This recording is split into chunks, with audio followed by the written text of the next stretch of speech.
Melinda Thomas.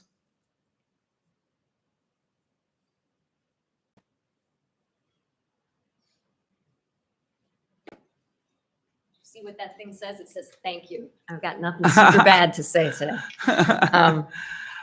I just wanted to, Melinda Thomas, 256 Calkins, Sugar Grove.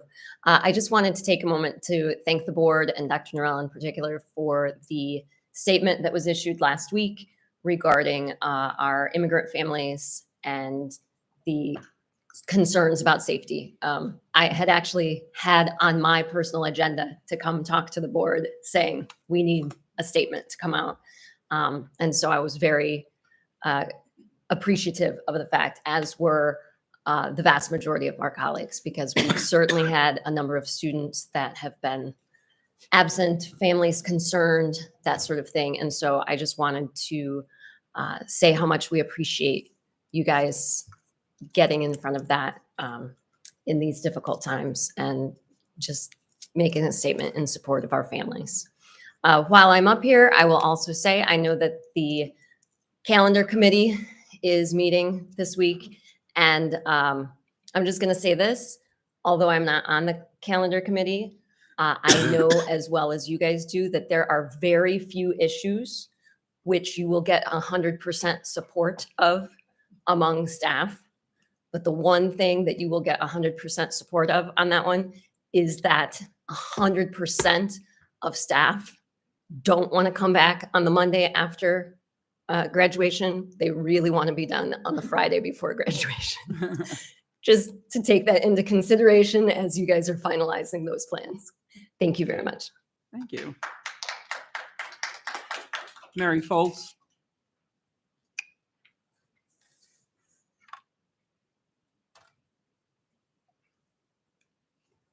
Good evening, Dr. Norell and the school board. Okay, I'm going to make this kind of quick because I addressed the school board at the last special meeting, and I'm just going to read the letter that when I couldn't read it when the internet wouldn't come up, and it says, "Dear school board members, East Aurora School District 131, I am willing to bring to your attention a serious concern regarding the confidentiality of student information and direct attack publicly on social media involving myself and my grandkids. As I stated at the district meeting, about the sensitive information about myself, my grandkids, and other students and their families on social media platforms.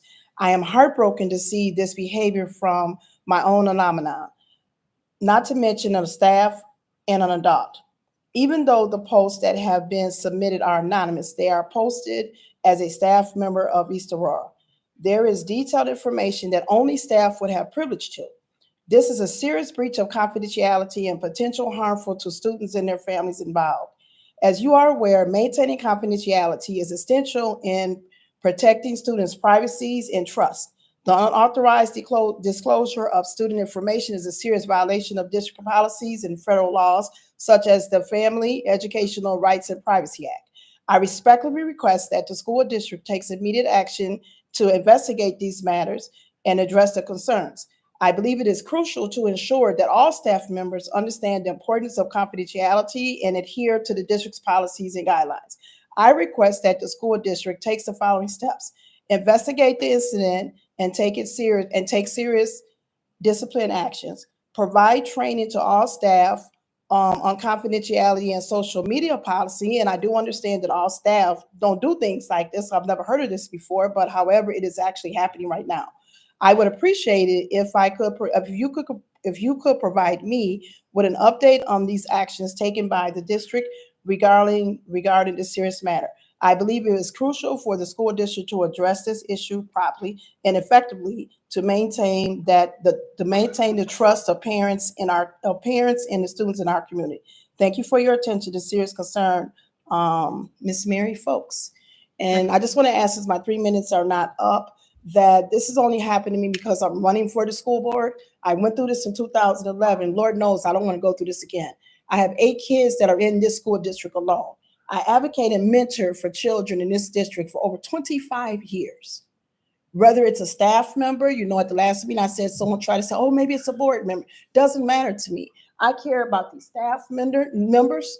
I care about the teachers' tender. I cared about the school buses back then, which has already been done, PTA and everything. So for this to happen, I want this to be taken very seriously. I talked to a couple of you on the side, superintendent. I do have an email, a letter that's going to you direct after I was able to come here tonight. So please take it very serious because I love my grandkids. Thank you so much.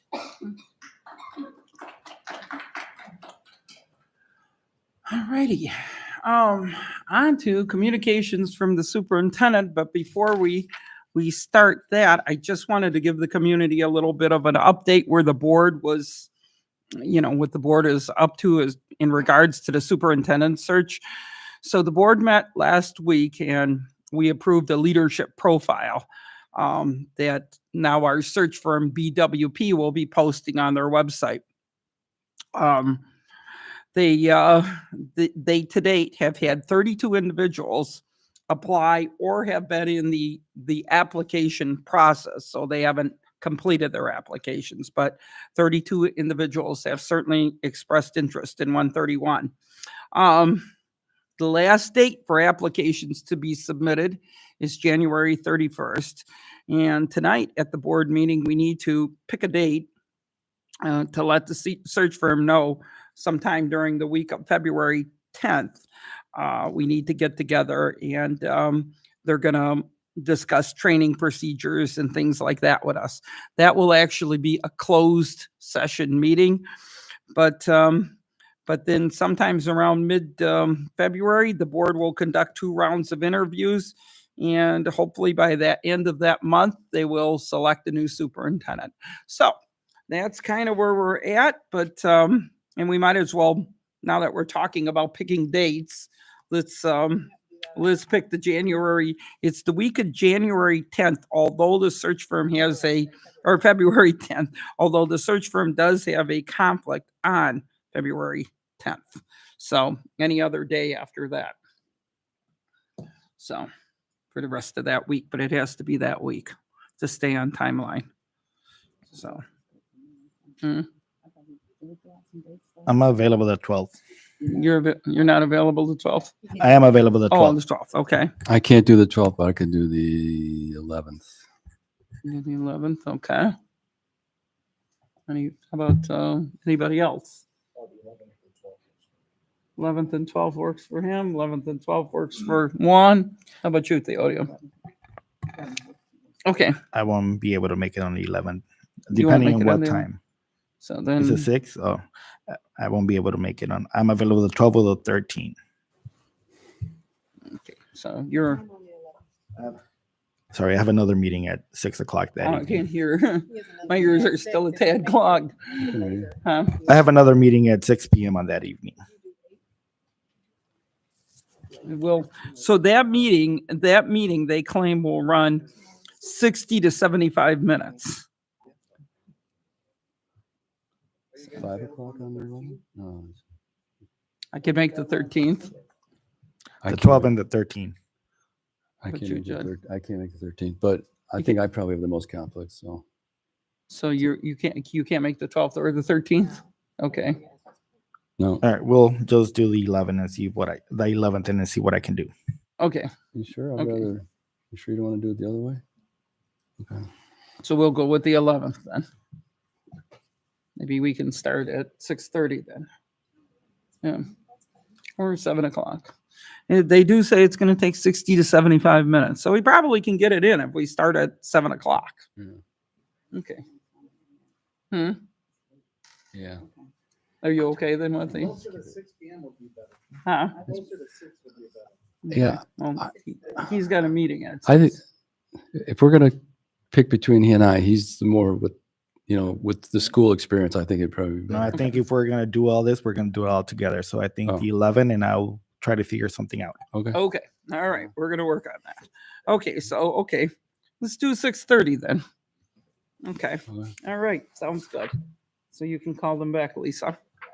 All righty. So on to the student. Oh, Dr. Durrell, on to our student board member. Yes, and he is here. Hi, come on up. Mhm. We'll start with our student board member report. 6:30. Good evening, members of the board, faculty, and guests. I'm excited to share updates on recent events, initiatives, and achievements at East Aurora High School. First, our transition to Synergy for course selection and advise and sign has been going smoothly. Moving towards an electronic-based course selection allows students to see descriptions and information preparing them to take the classes. This initiative has been a huge collaborative effort with a lot of leaders taking upon such a huge change. Counselors will continue to play a crucial role in helping students explore career pathways through this platform. We are also currently preparing for upcoming college and university trips, which will expose students to top schools within driving distance, offering the opportunity to feel what life is like at a university. These visits help students take advantage of opportunities that they may not have normally. With hundreds of students participating, these trips remain a key initiative to promote accessibility to college and career pathways.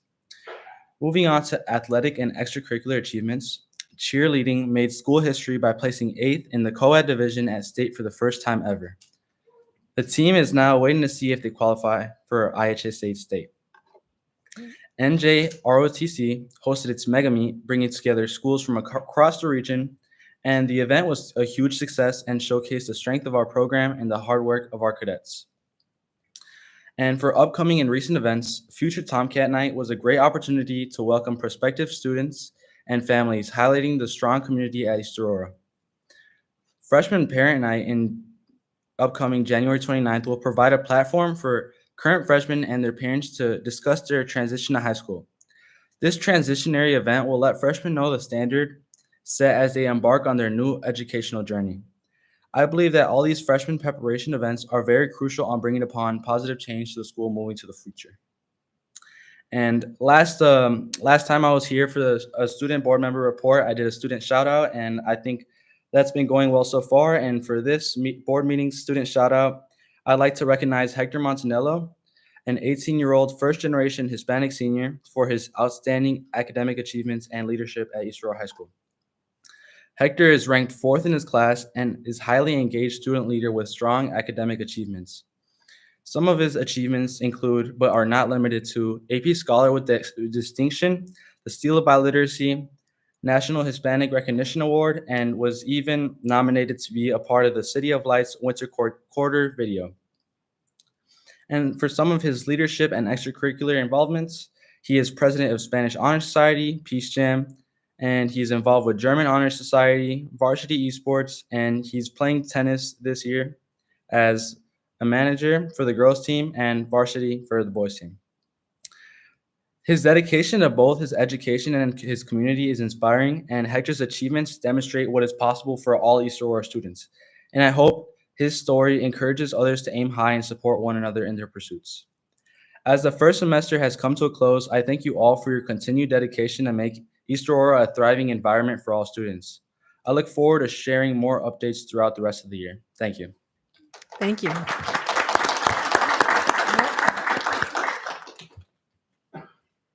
Okay, we have a special presentation this evening from our foundation. So I do see our foundation president here, and I will yield the floor to Mr. Ken Darby.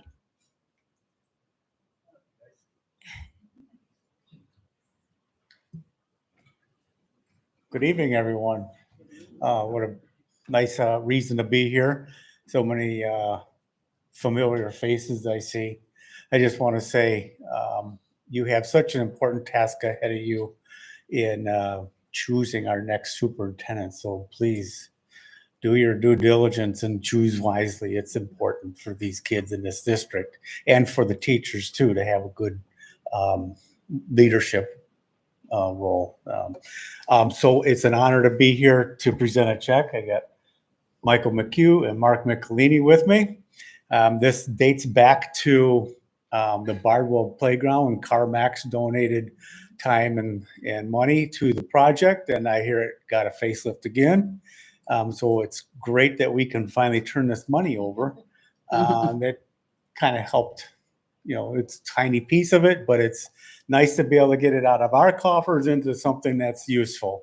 So with further ado, we'd like to present you with this check. There you go. Let's go up front. And see if Mike could deposit that check. I didn't bring my other camera, but this should still work. Actually, get this.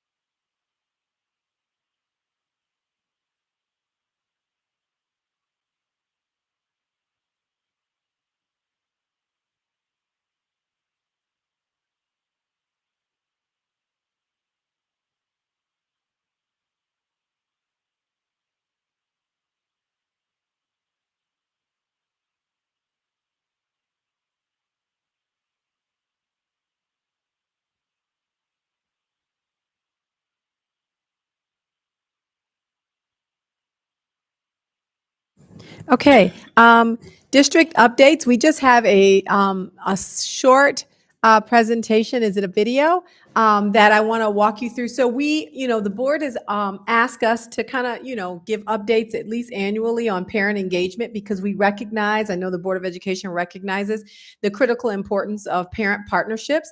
And so we have an update just on how it's been going recently in terms of our parent engagement. So again, we have 4 groups, including parent engagement groups, including our BPAC, which is one of the largest functioning groups in the state of Illinois, our Bilingual Parents Advisory Council. We also have our African American Parents Association.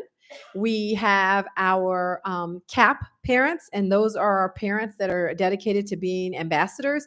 And we, last but certainly not least, we have our most recent group, and they are the newest, but they're coming in strong. They're a mighty group, and that is the EA Dads organization. And I'm not sure if our dad Javier is here, but we wanted to share with you because all of those have had events over the past couple months. And so we just have, I think, is it a video, Marissa? A brief video to share? So this video is just a small recap, but Marissa and Melissa, the ones who have been Yes. involved Yes. with these organizations, they've done a tremendous job. It They is so have. cool, the things that have been happening. They'll come up and tell you more Great. about it. Oh, So it's up perfect. to you. But the video Yes. is just a small recap of 3 recent events that have Yes. taken place. Melissa, I saw you here earlier. yeah, Oh, there Melissa you guys did. are. You're hiding over And there. Come on Marissa, up, both of you. ladies. These are our stellar parent engagement Yes. specialists. They both have done a great job of supporting our parent leaders and really building our parents up to be leaders.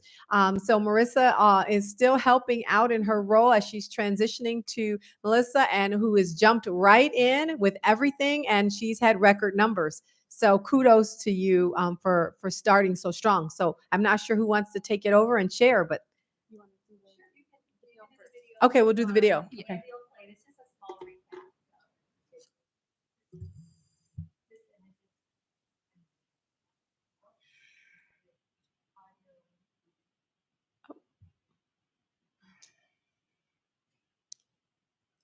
Did Andy have these ahead of time? Yeah, but he has these in advance.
You guys want to share what they saw? Off to a great start. So 2025 has been a year for parent engagement. As you've seen the video, our first event that we had earlier this year was our EA Dads Group Movie Night, which was a huge success. Following the following week, we hosted a African American parent Association Family Game Night, which was again another huge success.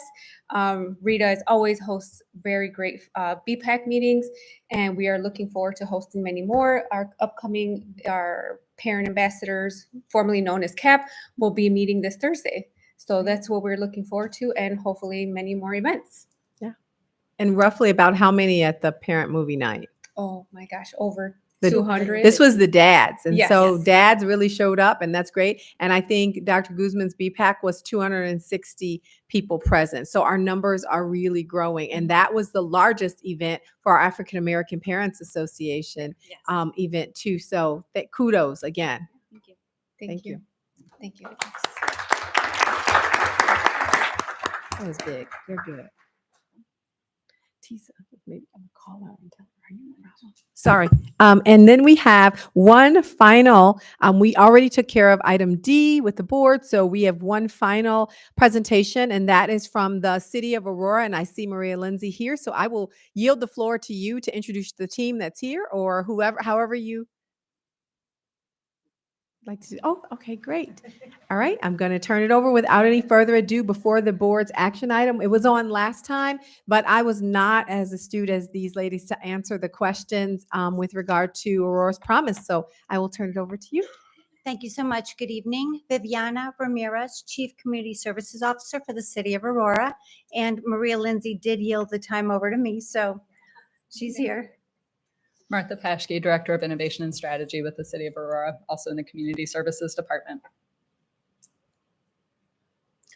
Oh, all right, so we are here to share more with you about the Aurora's Promise Children's Savings Account program that we've proposed and that we've shared the data sharing agreement with you all in hopes of gaining your support to being a partner in this program that we strongly believe will be a benefit to the children of our city.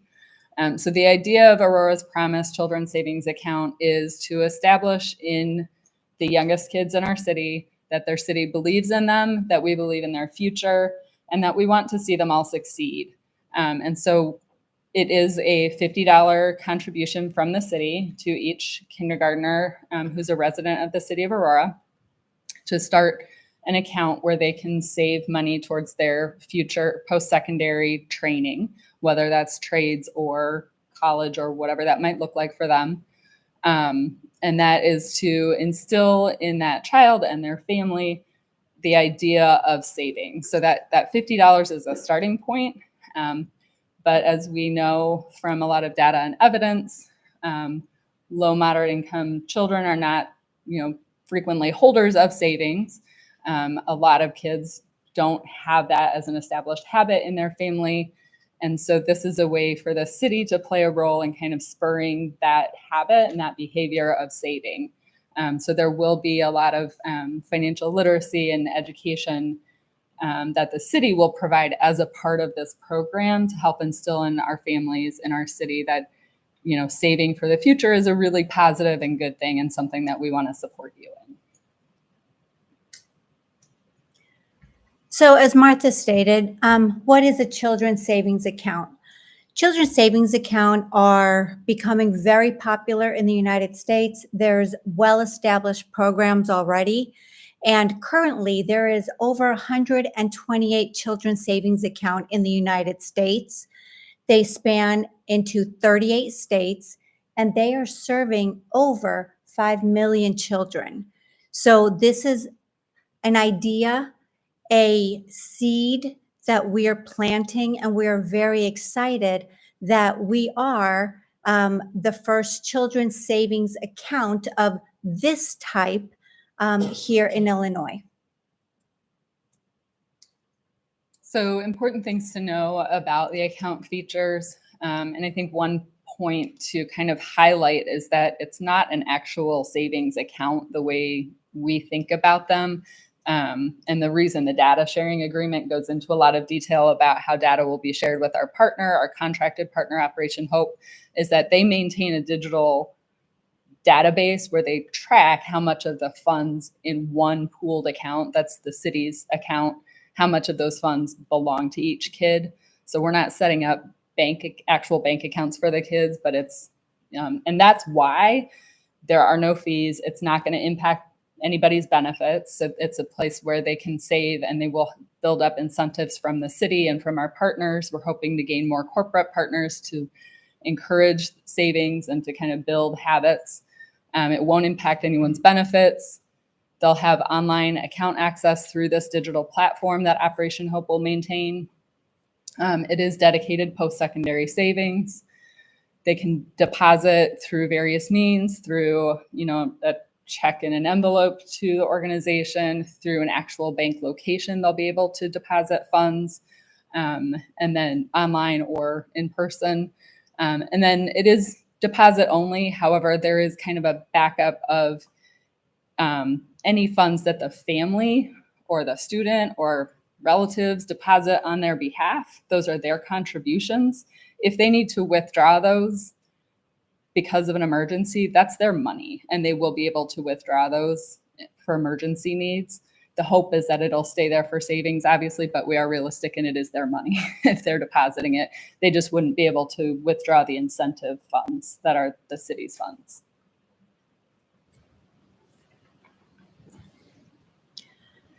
So the research that we had the ability to do and to look at best practices, there's a definite correlation that is established in our research that shows that even small amounts that children have in a children's savings account will increase not only their graduation rates, but also the post-secondary education pursuits.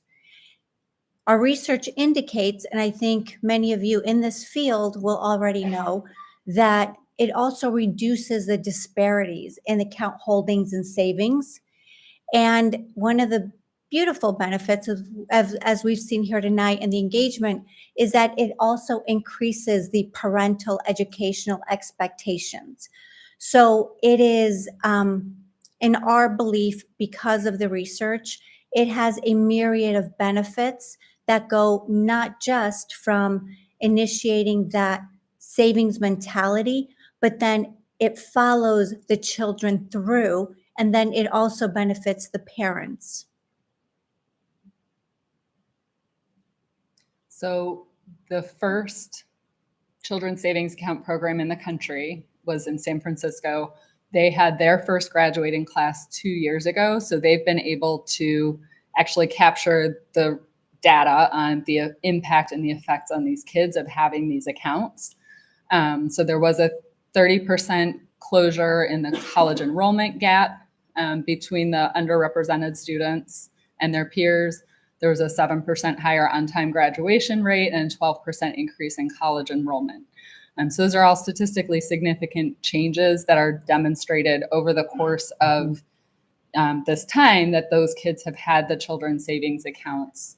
And it's a demonstration that we can all point to now. Look, this city did this thing for these students, and they've benefited from it. So our program, first, we are having this as a pilot program, and we're starting with District 129 and 131 for the children in kindergarten, enrolling in kindergarten. For the pilot program, we are starting with an opt-in initial period. Now, best practices and what we're hoping to get to in the future is opt-out. But because this is an opt-in, we're taking this opportunity to really engage parents, engage the educational system, and make sure that parents understand the benefit. Part of the pilot program, we're also doing incentives. So not only do they start with the $50 initial seed money, but there's a $10 additional fee incentive for activating the account, because remember, we're doing the opt-in. So this is going to say, okay, here's $10. We're going to help you activate. We're going to teach you about it. And then also $20 for students that qualify for free lunch. And my understanding is that all the children here in our district will qualify.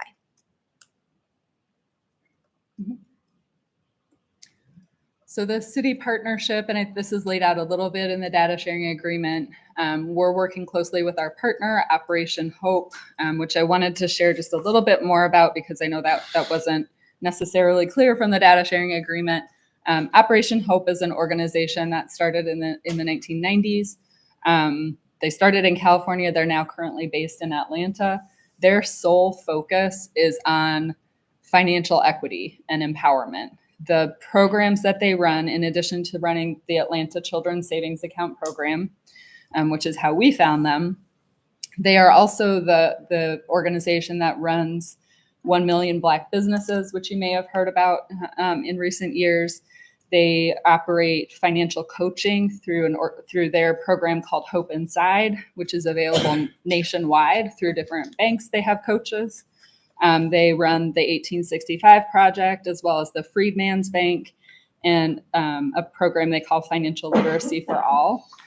Because of their exclusive focus on financial equity and because of their experience running a children's savings account program, their proposal to the city made it, an obvious match, a really good fit. They met the requirements that we were looking for, and they're a solid partner in this.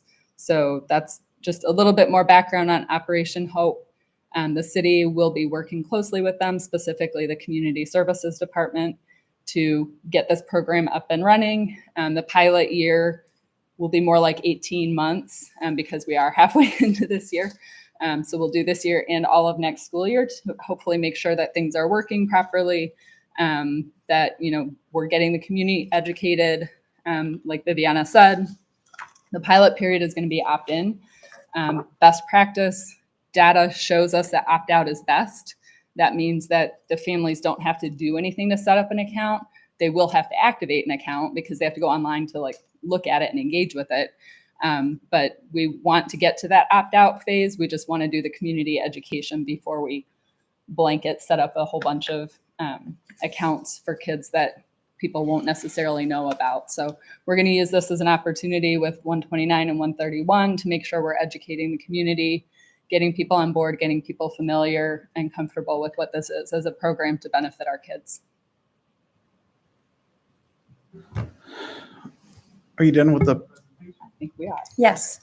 So I know that former board member, Mr. Arroyo, I know some of the questions that he had before he left at the last board meeting that we had, where if a student gets deported or they move, are they still able to access the funds, or are they still able to access the account?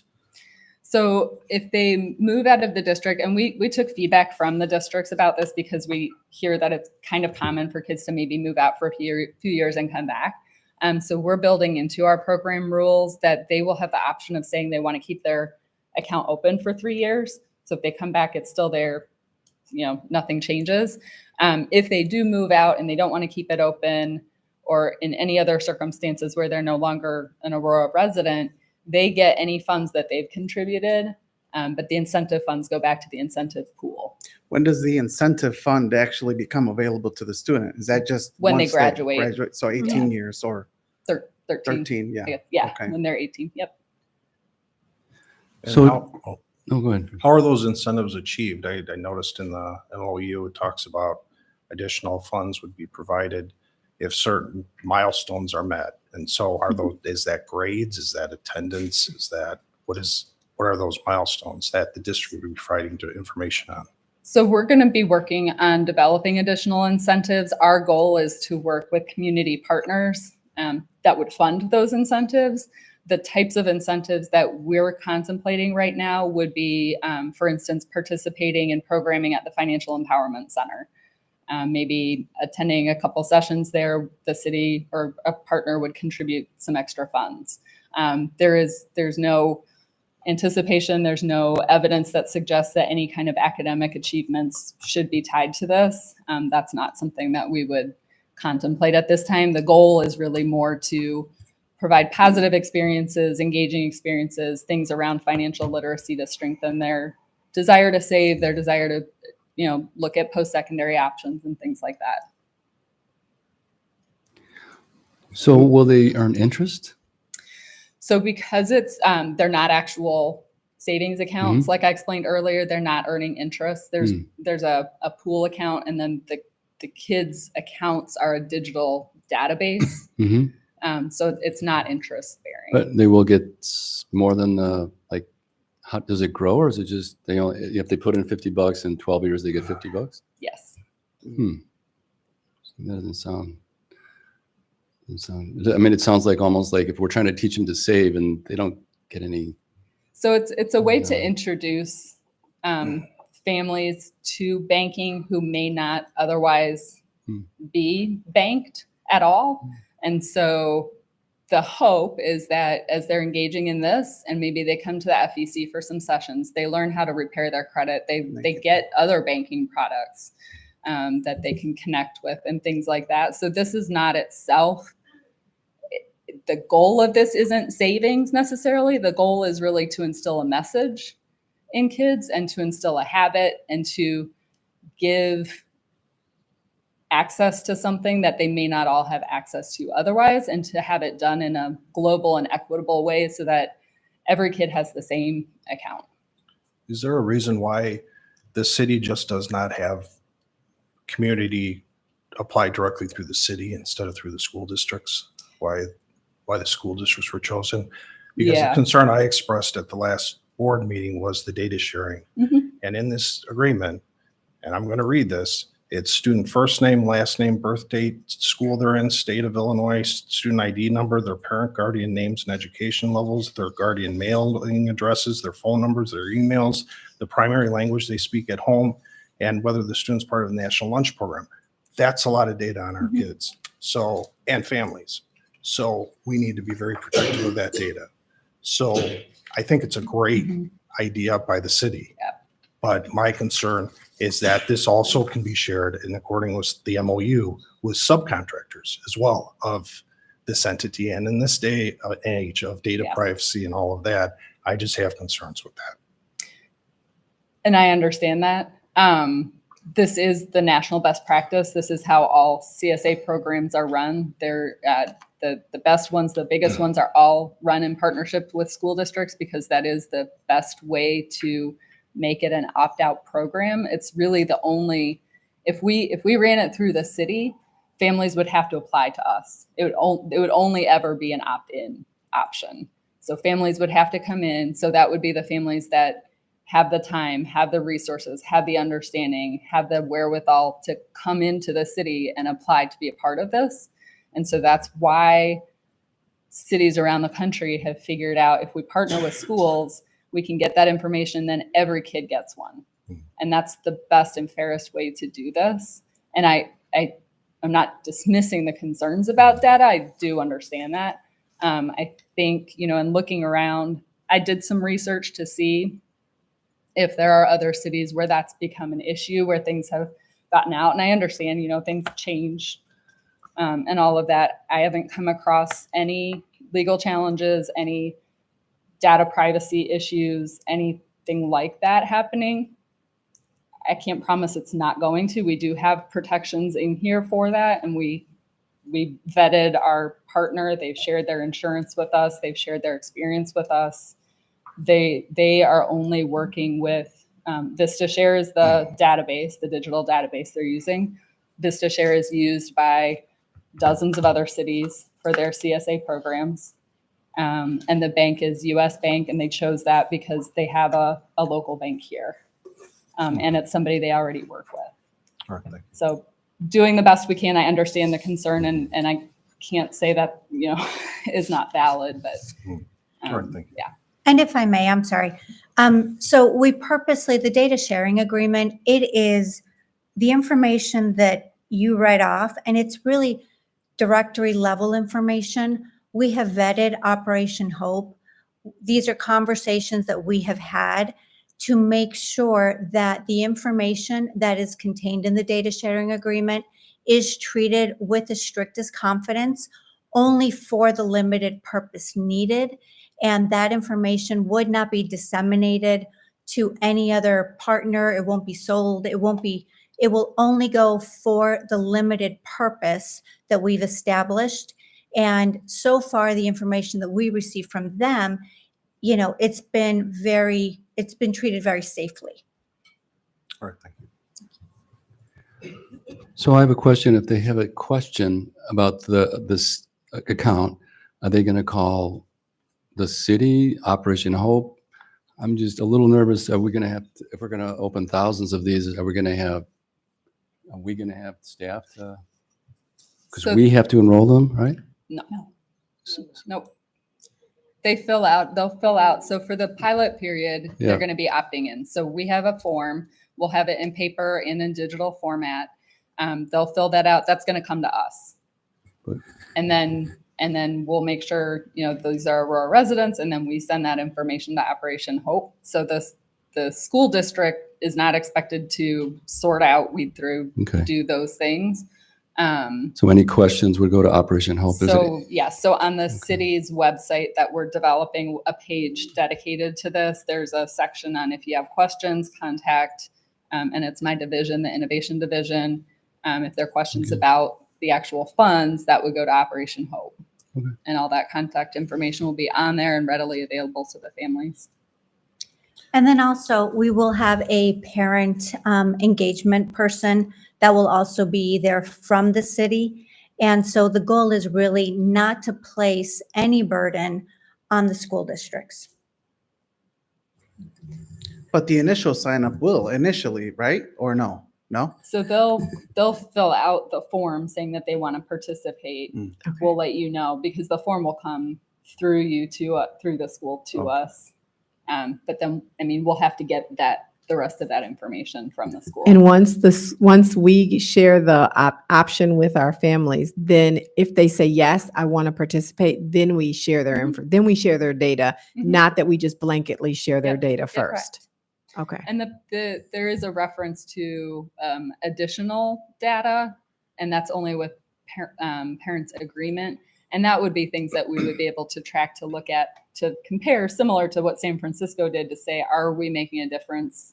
Do we need to pivot? Is this working? But just a that would point be with parental of permission. clarification on what you said, Dr. Norell, blank and sharing of the information, yes, that won't happen during the pilot period, but after it will, because it will be an opt-out For situation. opt-out, it will So be unless you kindergartners. unless you see that text or read that email or get that mailer and remember to reply to it, all your information that I read off is going to be shared. So my understanding is it would be included in kindergarten enrollment, where they would have to choose if they want to participate or not. That was our idea. If the board was okay, we were saying, how could we get in front of working with all kindergarten families? And so we said kindergarten enrollment is our opportunity to share a flyer or a promotional piece about this. So then that we know we have contact with parents at that. So then if they could, that would be a good time for them to say, yes, I want to be involved. And then if they say yes, then they could fill out the form and send their information. That we wouldn't necessarily be just sending it for everybody that registers. Yes. So then the funds will be held with US Bank. Yes. And all of this data that you're gathering. Does US Bank have an opportunity to advertise, do things like that? So US Bank will not have the student information unless the They'll parents just have the account. start The another total. savings or something, because it's the one pool account that the funds are in. It's Operation Hope that has the digital platform that tracks how much of the funds each kid is getting. So I know it mentions subcontractors in there, but I can't anticipate. Things can change in 20 years. I think that's more of a blanket thing that they put in there, because there's no need for the bank to have that information unless the families are opening another account. At the last board meeting, Mr. Arroyo also asked the question, now that I remember, something about can the information or can the students' information in general be subpoenaed? That was something that he brought up. I remember hearing that at some point. Just only because of, yeah. Is it possible then that we, say we're going to participate in terms of marketing it to parents, but let us, take some time on the back end of it? Because I think that the real angst is the data component of turning over data, and especially now, so is that a possibility, or to be in, you have to be in fully? Or can we say we're in, as far as we will market to our kindergarten registration that this is a wonderful opportunity and even help facilitating the sign up, but that we don't blanketly just give the data right at this point? Is there a way to? So, I mean, we have an 18-month pilot period where Okay. that it is an opt-in. So Okay, parents great. have to apply Okay. basically to be in this. So within that 18 months, Yeah. we have time for more conversations. Great. If that, it Yeah. just, I mean, we'd probably have to start that in 6 months. So I just question, if a family wants to add more money to this account, they would have to go to US Bank? Or online. Or online, or mail a check, or I know some cities do things where they set up a day that kids can bring their money and we'll have envelopes in the classroom or something. So I guess I'm just a little confused about how it works. So we send if they say they're gonna opt in, they send the application to you guys, and you guys send it to Hope. They create the account. Mhm. So then, how does US Bank know where the money goes So to the student? The parents will have the reason we're using the state student ID number is because we have many districts that we'll potentially be working with over time. So we want to make sure we don't have overlap. So the state student ID number is that identifier that we can use that's going to be unique for every kid that could potentially participate. So the parents will have that as their account identifier. So if they're depositing into this, I know there's a separate pooled account where those funds would go, but that would be the identifier that ties that deposit to the funds that go to their kid. It's not, they don't have to open their own bank account to deposit to this account. But then that portion of the money will be interest bearing, correct? It's still a pool account and it's still just being tracked on a digital thing. So it wouldn't be Right. interest bearing unless they're opening their own account. It will not be interest bearing, correct? Correct, no. So when you say I don't really 18-month know why you pilot wanna do that, program, then Yeah. you may just stop it if it, Yeah. is that what, when you say pilot, what do you mean? No, the pilot is hopefully to make sure it's working and Okay. go into opt-out mode from there Oh, to make sure that every kid is able to benefit from it Okay. at that point. And the pilot too refers to the 2 school districts that we're starting out with. But we want to be inclusive of all of the school districts in Aurora with Aurora children. But because we wanted to make it manageable, we wanted to make sure we could pivot, learn, see if any little tweaks were needed. We wanted to do it right. And so that's why we said pilot 18 months and just our 2 school districts to start. You gave data on how many students that in terms of the gaps in post-secondary education. Do you have any data to see how many students really increase the amount of dollars into those accounts over 5, 10? I mean, do Yeah. they normally put in more money? But how much did any one particular student may have saved So as that- they involved in the program? The dollar amount that they saved. Yeah. So the average amount with the San Francisco program, the average amount in the accounts for their graduating class, their first graduating class, was around $1,400 average. So, yeah. And one of I the mean, I things. believe in Oh, financial literacy. yeah. In particular, we start young and we teach the value of a dollar and how to save and invest. So I'm just curious, when you talk about that it helped in certain gaps in graduation, but actually how much money the individual were able to save.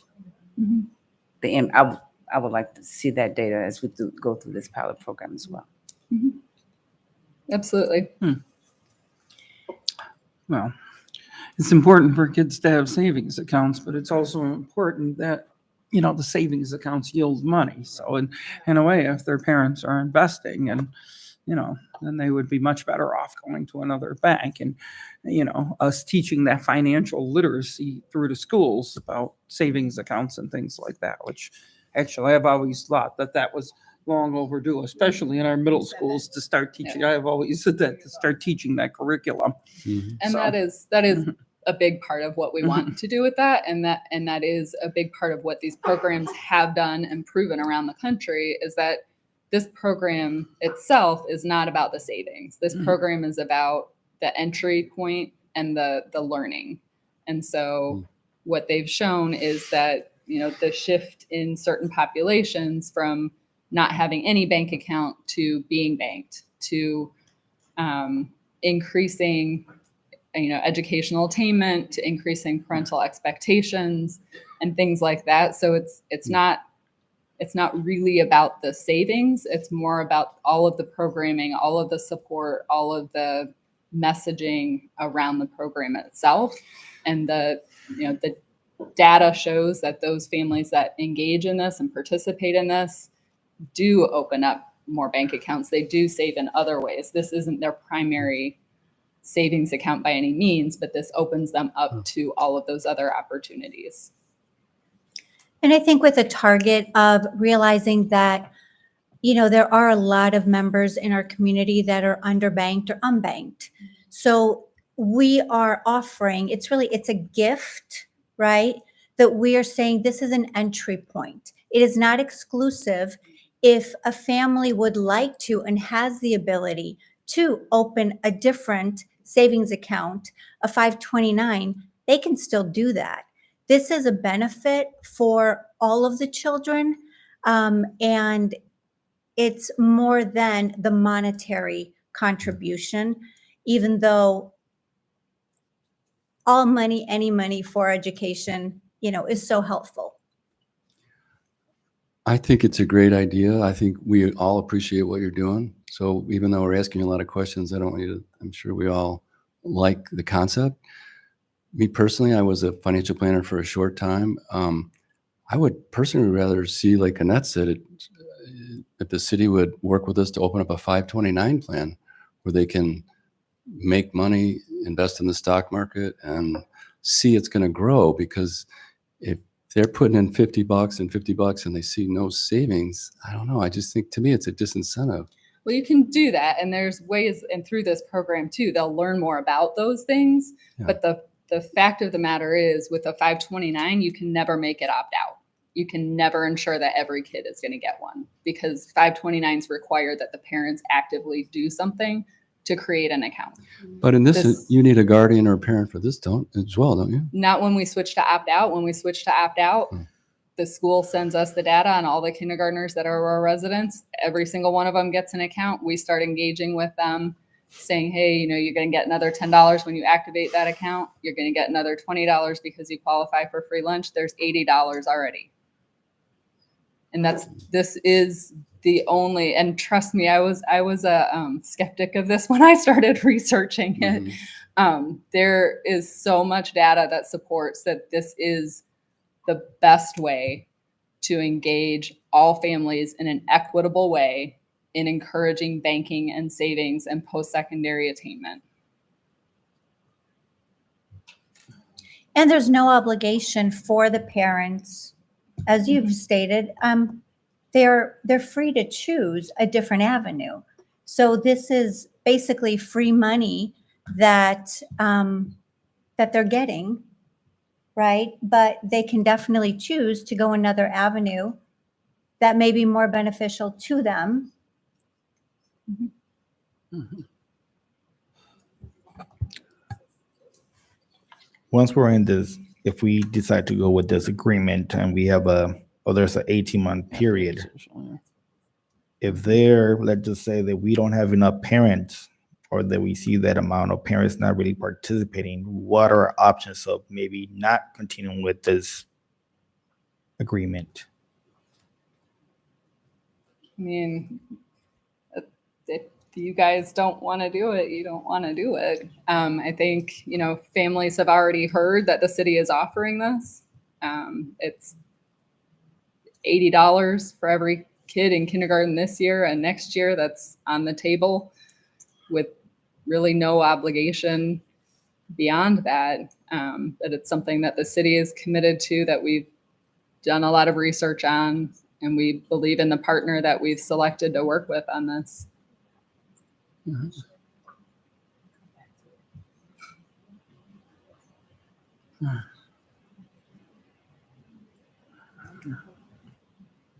I like the idea of opt-in because then a parent has to check that box. I'm hesitant about the opt-out in the future years because sometimes, I'm just gonna say it, people don't read sometimes and they just want to scream through and go to the last page. And if we don't put a disclaimer on there that we're gonna share this information, I mean, just putting it out there. I'm all about the opt-in. I'm just a little hesitant about the opt-out. So that's where I'm at. And we could talk about that over the next 18 months. I may follow up on, just so that people understand the significance of the question that Bruce had asked with regard to the subpoena. It's one thing for the school district to have that information subpoenaed from the school district because we have the capacity to resist that or to participate in whether or not there is a legal grounds to produce it. But once we release that, the question is then you become a secondary source, and if that subpoena reaches you, we would want to make sure if the district does participate in this, I think the interest would be to make sure that there is a provision in the agreement with the school district that any subpoena would not be answered unless the district had an opportunity to intervene in that with regard to that information. That's the problem that Bruce was suggesting. So, and I think that's the resistance that, or the caution that is being addressed here. And that was in regards to opt out. Is that what you were saying? Yeah, for the opt-out. That's the concern. With the opt-in, it's easy to control that because you get the consent of the parents to release that information. But in an opt-out, it would be requiring the school district to give that information to begin with, and then it would be up to the parent to opt out. And with hundreds of pieces of paper they get, what do we have? Why would we call this bank? I think is what the concern is. So we could change tonight to a consensus for me to help work with the city to get the opt-in portion going and just not address the motion until we do some more thought around that, or maybe see how it goes in the pilot phase. So the current agreement does specify that the pilot phase is opt-in. So It the is current opt-in. data sharing agreement does Right. specify that the pilot period is opt-in. But I think the we can board doesn't want to definitely- commit tonight for the beyond the pilot period. And I think signing the agreement would be having them on the hook for that. And so I don't mind doing our due diligence with our team internally to make sure that we reach every kindergarten family with at least telling them about this or giving, the city accessibility to speak to those parents and share the wonderful piece about the program. And then that way we can see just how the response is and then bring that data back to the board and then support them going to the next step. And then that way you don't have to act on that because I'm just sensing resistance, but I don't want it to totally go away. So. Well, humbly, thank you for your time. I think, it is truly our hope that you will be part of this transformative and just wonderful program. We will take back some of the concerns really that maybe we weren't able to answer right now. For example, the subpoena question.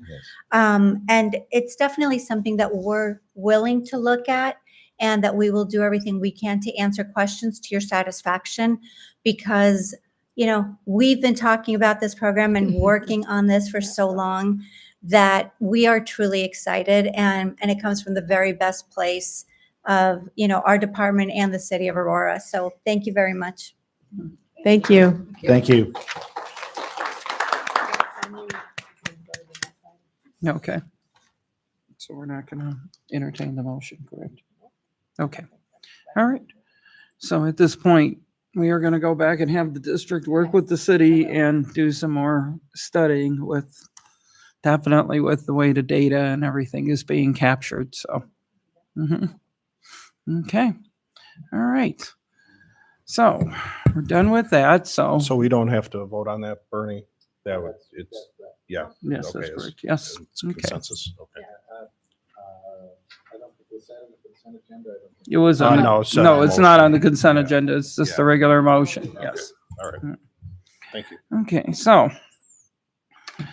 motion to approve the consent agenda as listed, minus the personnel report, which we will be moving down to discussion after executive session. So moved. Second. Any questions? Secretary, call the roll. Schubert, Gillespie, Yes. Johnson, Yes. Olivas. Yes. Cefuentes. Yes. Lauvsche. Yes. All right. So on to finance and personnel, and that would be actually Judd tonight, since I wasn't there.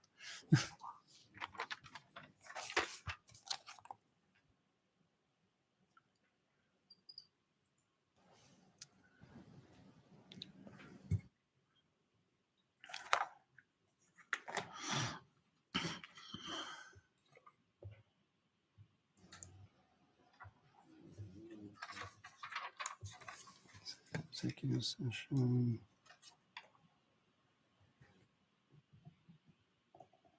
I'm looking for it on the agenda here. Here it is. Okay. Financial person. Okay. So we met on January 13th at 5:30 here. Our next meeting is February 3rd here at 5:30. We've got minutes that I don't know that we have to approve the minutes, do we? Nope. Okay. We had a discussion on band instruments. I think we are going to upgrade that. Right. Reviewed a bunch of press policies, went through all these. I don't know if anybody's any questions on these policies. These are all recommendations from the IASB.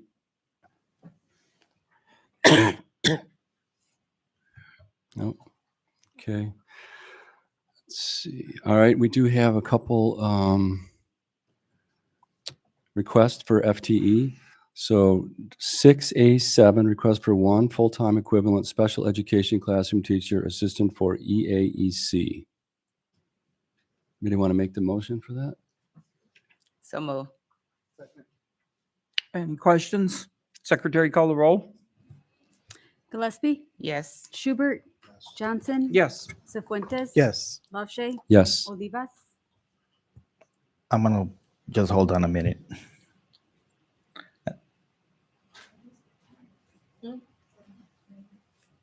Which one? For tonight?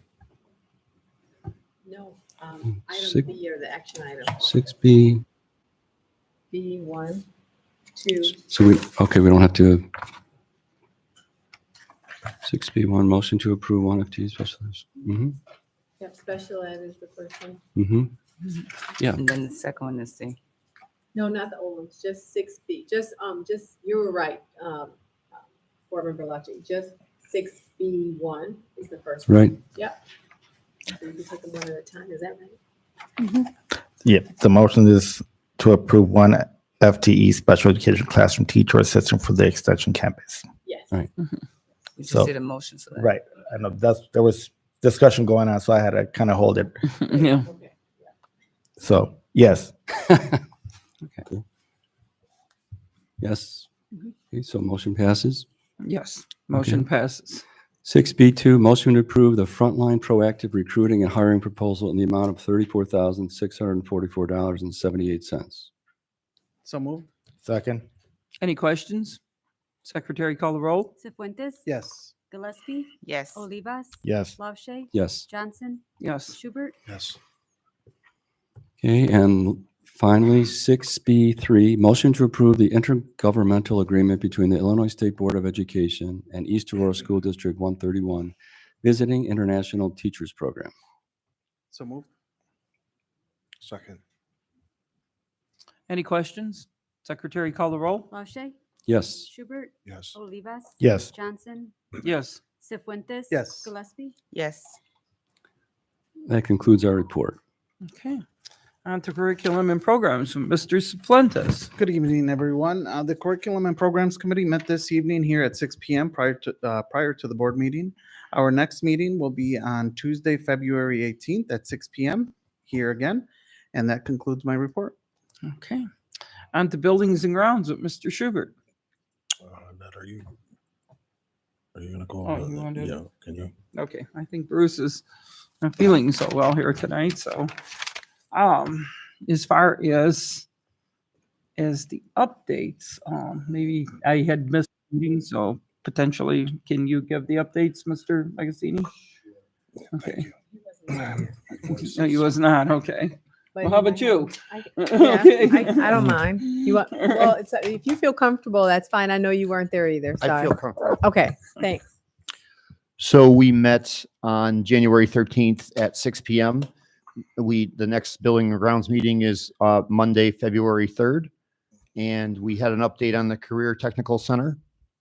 We are continuing to work with both the architect and the construction management team to develop plans and finalize those plans in order to continue to move forward.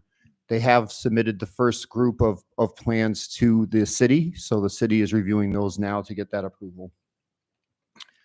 Okay, and in the meantime, so I was not at this meeting, but I would have expressed some concerns. So in the meantime, I would like to have the staff come back to tell us where they are at with all of these projects as far as finding some community partners, because, you know, some of this cost does need to be offset. So I still want a broad range picture on all these additional costs that we will incur by individual programs. I know the building and everything is covered, but the programs themselves. Have we worked on any partnerships, and where do we stand with those partnerships? So, okay. Okay. Yes. All right. Can I ask a question about the building and that? Mhm. The building itself? Sure. So do we have a list of what trades were, like welding? Okay. I went to the last meeting, but could you share that with I would just love to see what it is, because I might know some employers that might want to partner with us. Mhm. Okay. Great. Thanks. The naming of the full campus of the Career Center, along with the ECC and BSA, I believe was acted on at the last meeting. We had the bid results for both the roofing replacement and the window replacement, and those are action items for this evening. The elevator replacement at Waldo, we declined that in order to look at some other options, because the repair or the replacement of that was really potentially looking at opening up a can of worms in Waldo itself. HVAC, the RTU review, I believe we're bringing that back to the February meeting and reviewing the 5-year plan with that information. Waldo gym floor allowance. As they pulled up the Waldo gym floor, it was realized that there was the under floor, the subflooring was rotted out, so we had to replace that, which was an unforeseen cost, and I believe that was approved at the last meeting as well. Skyward time clock integration, we are moving to the time clock system, and that is being approved tonight as well, or the recommendation. And just informational, we were going out for copy services. We're going to be bringing back to the committee the copy service proposal, as the current plan that we're under is up for renewal. We have the sale of personal property, the school bus. We looked around. We have an old school bus that no longer is needed in the district, so we're looking to get rid of that. And we were able to go out and get some different companies, and Gladys from the transportation department was able to get a price for that as well. And with that, we have the action items. Okay, so I'll go ahead and read the action items. So, motion to accept base bid number 1 for the district, or for the Dietrich Roof Alternative O2, and base bid number 2 for the Johnson roof with alternative 03 with Melcor Roofing in the amount of $536,066. So moved. Second. Any questions? Secretary call the roll. Olivas, Yes. Cefuentes. Yes. Schubert, Yes. Gillespie, Yes. Johnson, Yes. LaShay. Yes. Okay. Motion to accept the Windows project base bid number 1 for East High and alternative 01 base bid number 2 with alternative 02 for O'Donnell School with light construction in the amount of $1,049,700. So moved. Light construction, oh, sorry. Second. Any questions? So is light construction isn't the one we've had issues with, is it? No, No, okay. they've done work in the district for Okay. many years. Thinking of somebody else. Okay. Yeah. Okay. Any other questions? Secretary call the roll. Cefuentes, Yes. Schubert, Yes. Olivas. Yes. Johnson, Yes. Gillespie, Yes. LaShay. Yes. Motion to approve a 3-year agreement to purchase time clocks for the integration of Skyward in the amount of $251,066. So move. Second. Any questions? Secretary call the roll. Gillespie, Yes. LaShay. Yes. Johnson, Yes. Schubert, Yes. Cefuentes. Yes. Olivas. Yes. Motion to approve the resolution authorizing the sale of personal property school bus. So move. Second. Any questions? Secretary call the roll. Schubert, Yes. Gillespie, Yes. Johnson, Yes. Olivas. Yes. Cefuentes. Yes. LaShay. Yes. Motion to approve the resolution authorizing the disposal and recycle of personal property IT equipment. So move. Second. Any questions? Secretary call the roll. Gillespie, Yes. Cefuentes. Yes. Johnson, Yes. LaShay. Yes. Schubert, Yes. Olivas. Yes. Motion to go into executive session for discussing land acquisition, workers' compensation, student discipline, and the appointment, employment, performance, compensation, and dismissal of a specific employee. So move. Second.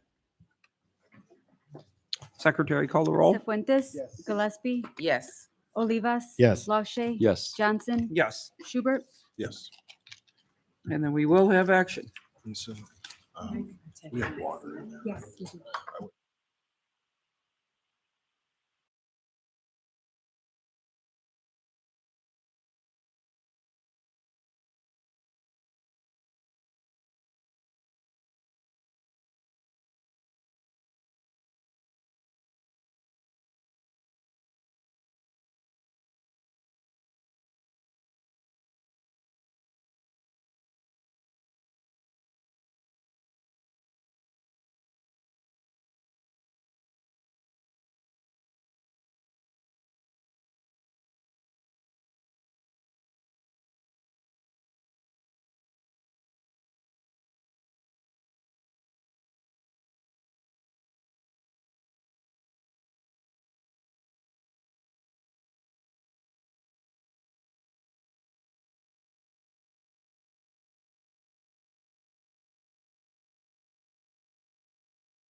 Strap it in.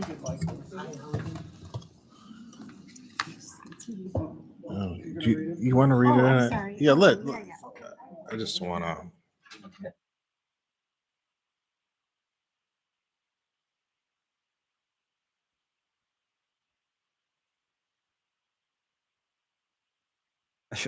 So moved. Second.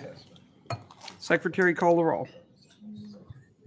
Gillespie, Yes. Schubert, Here. Johnson, Yes. Cefuentes. Yes. LaShay. Yes. Olivas. Yes. Okay.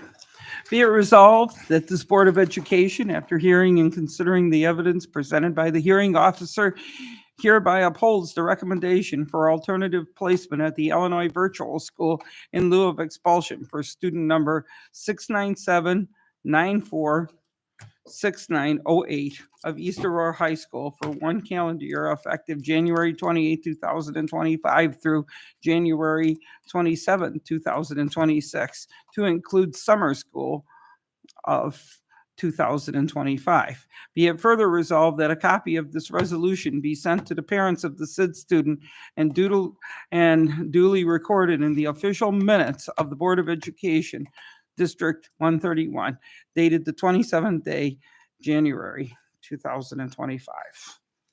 So, motion to approve the resolution for student 697946908.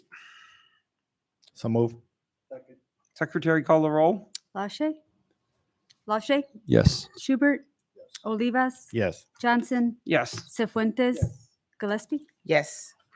Okay, and then we are not going to deal with the personnel report tonight. So, motion to adjourn. So move. Secretary call the roll. Schubert. Gillespie. Yes. Johnson. Yes. Cefuentes. Olivas. Yes. LaShay. Yes. There we go. All done.